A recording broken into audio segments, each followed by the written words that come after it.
नमस्ते दोस्तों, मैं यज्ञ सिंह चैनल में आप लोग को नमस्ते करती हूँ। मैं अच्छी हूँ, आशा करती हूँ आप लोग भी अच्छे होंगे, स्वस्थ होंगे, मस्त होंगे, अपने अपने काम में व्यस्त होंगे। मैं आप लोग के सामने एक झूमर का गीतकार भी पसंद है तो लाइक कीजिएगा, सब्सक्राइब कीजिएगा। हरि के कारा से कहीं दिल के बतिया हो, पियावार के सवतिनिया के कारा से कहीं दिल के बतिया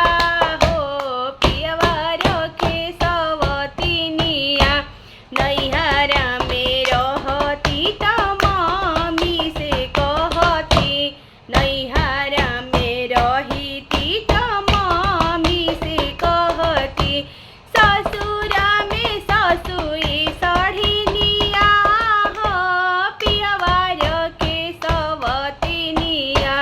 ससुरा में ससुई सढ़निया हो, पियावार के सवतिनिया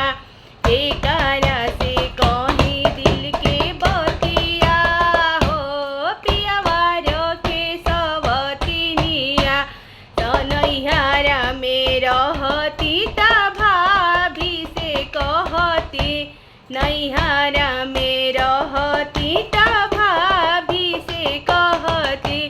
ससुरा में गोतिनी सढ़िनिया हो, पियावार के सवतिनिया, ससुरा में गोतिनी सढ़िनिया हो, पियावार के सवतिनिया के करा से कहीं दिल के बतिया हो, पियावार के सवतिनिया नैहरा में रहती त दीदिया से कहती, नैहरा में रहती त दीदी से कहती, ससुरा में ननदी नगिनिया हो, पियावार के सवतिनिया, ससुरा में ननदी नगिनिया हो,